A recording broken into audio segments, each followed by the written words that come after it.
So, this is for the woman who forgets, like I do, that she already knows how to shift her frequency, how to go from not doing very well to being in a great space. You know that tight, urgent, gotta get it done, why am I panicking sort of feeling. That's what I like to call the fear frequency. And I used to think that I had to push through it. Like, I just have to ignore the fact that I'm freaking out and do it anyways. Isn't that what we're always taught? But these last few years, and today is, I believe, July 22nd, 2025,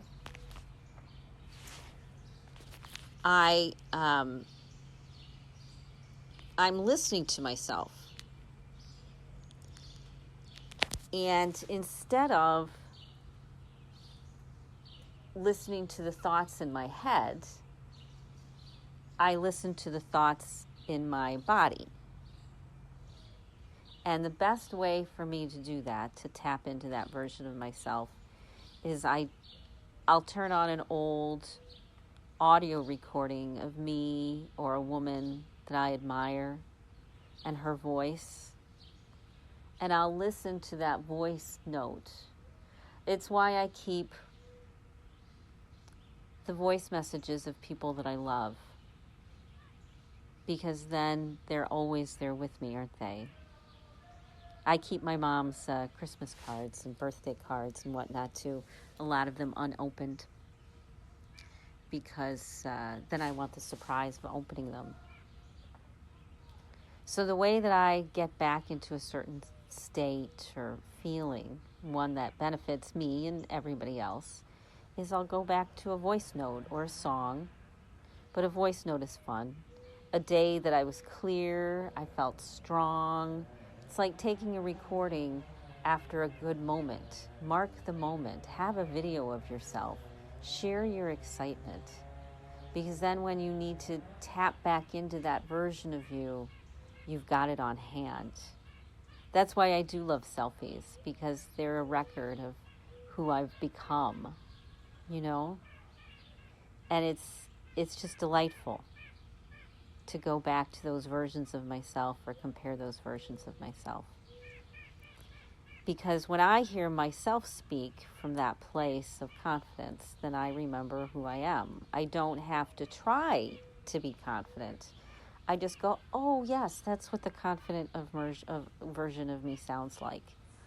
So sometimes I'll do something sacred and light a candle. Or I'll take my shoes off and walk around barefoot outside. Maybe I'll get a little high because, let's be honest, it does help me hear myself better. But mostly, I give myself the space to listen. Because I am already the version of me that I want to be. And I already recorded it somewhere in a voice note. And you know what? That's the tool. It's not the note. But it's the fact that I am already that version of me. I am already that frequency, that tone in my voice. And when I forget again, because I do, we all get scared and nervous and upset, then I'll, just make another note.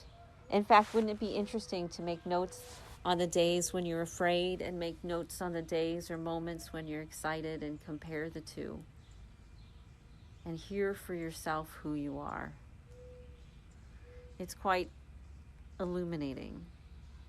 So I'll keep making voice notes of myself until I don't need them. Because that's sovereignty.